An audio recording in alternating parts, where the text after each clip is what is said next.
1 year ago, the surfing world was shaken to its core. Oh my God. Water patrol! Get to Mick Fanning immediately! Just so fearful that I couldn't get there in time. Mick Fanning has been attacked by a great white shark in the final of the J-Bay Open. This is the first time in professional surfing history, nobody ever experienced a situation like that. I cannot believe this is unfolding here. Competition was replaced with camaraderie as the surfing community rallied together.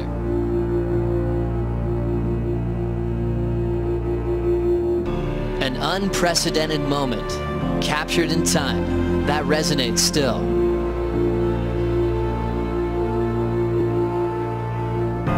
But the allure of this magical place has drawn the world's best, including Mick Fanning, back to the groomed, reeling right-hand point break of Super Tubes. The three-time world champion's early arrival dealt him a cruel stroke of luck, sustaining an ankle injury during a warm-up free surf.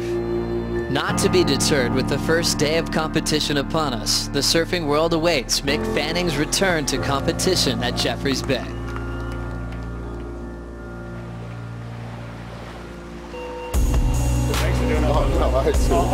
This is the J-Bay Open. Scenes from earlier today. Mick Fanning making his arrival to the contest site. And a lot of eyes on Mick Fanning as he looks to make his return to competition here at Jeffreys Bay. Arrived at the event early to get some free surfing done and injured his ankle. Was in doubt for a moment there, but returned to the water just yesterday for a little bit of a warm-up prior to the contest getting underway, and he looked pretty sharp. We know Mick is only going to be surfing in select events this year in order to try and qualify for the 2017 season, making a decision at the end of this year whether he will contest the world title again in 2017. Currently in 16th position, he is chasing a big result here at J-Bay to ensure a top 22 finish at the end of the year.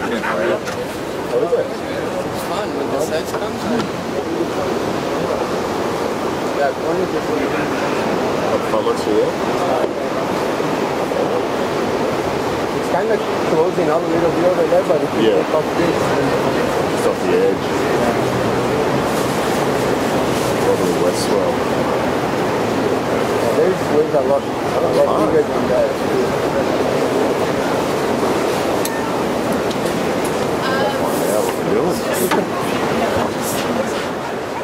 Mick Fanning watching conditions there, and they look very good. A really good chance that we'll be getting competition underway on the first day of the event window here at J-Bay. It is good to be back. I was always coming back. Ross, you? We're always coming back for sure. Everyone's psyching. The froth meter is through the roof right now. Great to have Ross Williams on the panel this morning. Strider Wazalewski also joining us. Strider, obviously a lot of attention on Mick Fanning. He seems to be dealing with it pretty well at the moment.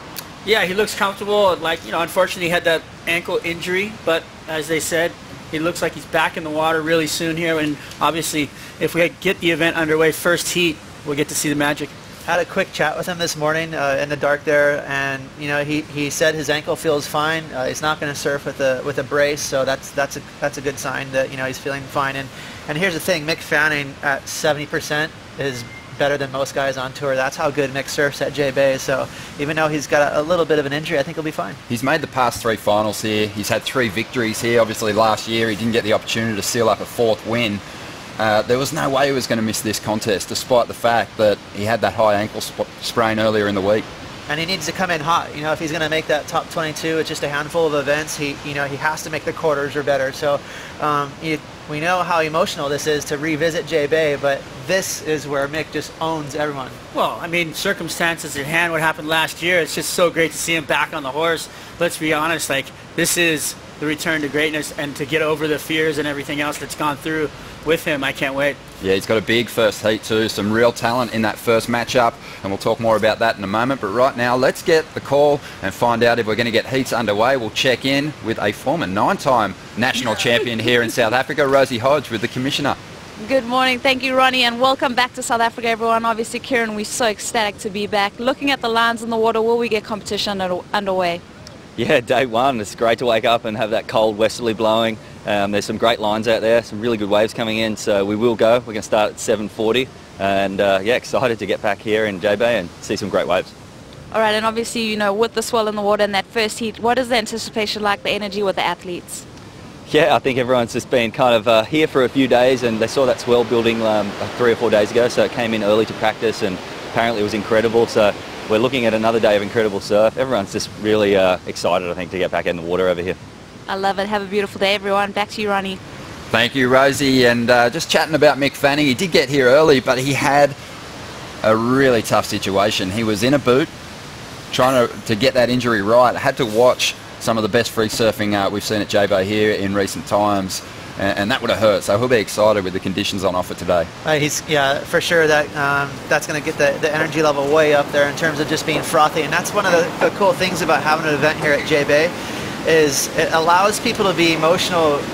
This is where you would come to free surf without even worrying about competing. So it gives everyone that extra boost of just being excited to be here and surf such a perfect wave. Yeah, just going through the social media of all these guys, everybody on tour seems to have posted something positive, and they're so excited to actually get underway and see this place just light up. I mean, it is one of those places that you dream about. You draw pictures of perfect right-hand points, and to see the world's best perform on waves out here is going to be a treat. You can see some of that strapping on Mick's left ankle. Front foot, he's kind of a back-footed surfer though, Ross, and I think that's going to work in his favour. I really do too. I agree with you, and you know, the waves are pumping right now. You know, we haven't had a really good look yet so far this morning on how the waves are, but it is well overhead, so that's good for Mick. If he's got that kind of nagging ankle injury, he's got a lot of space out here. It's all about going down the line and surfing horizontal, so you have space. You're not being cramped like you would say at a place like Snapper Rocks where you're jamming turns. So if you're going to carry an injury at a surf spot, this is a good place for it. Obviously everyone's very interested to see how Mick performs with the injury, with the return to competition here at J-Bay. But in the first heat, there is a surfer who I can't wait to see flare up, and he kind of owned the free surfing sessions prior to the event. Connor Kaufman has a great relationship with this wave strider. Well, he does. He's been here, and he's groomed on right-hand point breaks back home. So I think it's his time to shine, so to speak. Everybody back home, he's got a lot of pressure. Let's put it really honestly. Every one of his friends has put it on him. Like, okay, this is your chance. This is your chance to really put a stamp on it, because they really wanted to see it, back in Australia at Bell's, and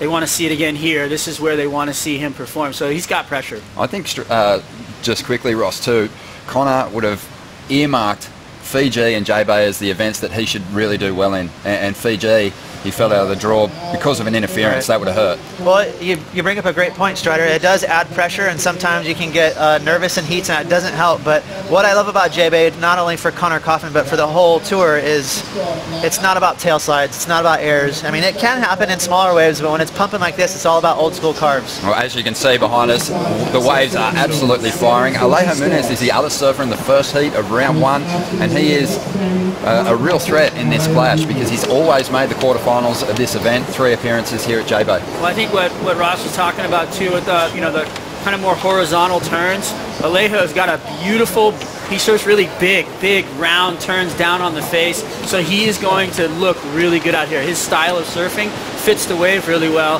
and so you see his results up into the quarters at every time he surfed here. So definitely this first heat couldn't be any better match. It's going to be an amazing way to start this thing off, and the waves are absolutely pumping. Let's talk a little bit more about Fanning. An agonising week watching the free surfing sessions. Had scans at one point, was told he'd be out of the water for 8 weeks, went and saw a physio, started going through some tests, and realised that he still had pretty good movement. He had ruptured a ligament in his ankle as well, so he's not at 100%. But how much is the adrenaline going to kick in, Ross, and how much is that injury going to affect him once he's up and riding? That's exactly what's going to happen. The adrenaline's going to kick in. You can take an anti-inflammatory just to try and relieve a little bit of swelling there, and just surf hard for 30 minutes. That's all he's got to do. Come in, ice it down, and repeat. So again, Mick Fanning at 70% can smoke a lot of guys out here. He is so good. He is one of the guys out at J-Bay that could go down best ever. So he has to just come in hot for 30 minutes and then ice it down. It's going to be interesting to see where Mick falls in the draw in relation to Matt Wilkinson.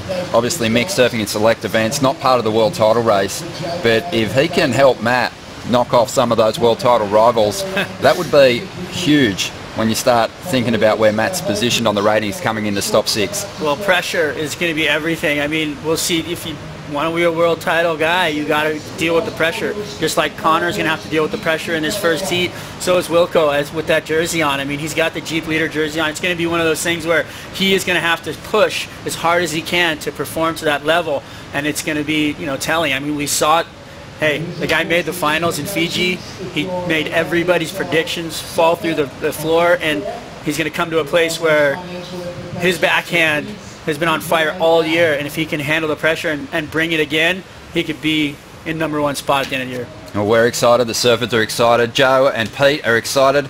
The boys on standby to call the first couple of heats of the day. What are the conditions looking like for you, Joe? Looks really fun out there. Ronnie, Ross, and Strider, and we love the banter early this morning, just being back at Jeffreys Bay, the best right-hand point break in the world, Pete, and congrats on a big wave tour event, a historical event at Puerto Escondido, won by South Africa's Grant Twiggy Baker. Now we're here at this amazing right-hand point break, and all we've been doing this morning has been mind surfing. Who's been standing out in the free surf so far for you? It's hard not to mind surf it out here. I mean, it's one of the most perfect waves on the planet, and glad to be back, of course, here in South Africa, and the horn has sounded, and this first heat is a doozy.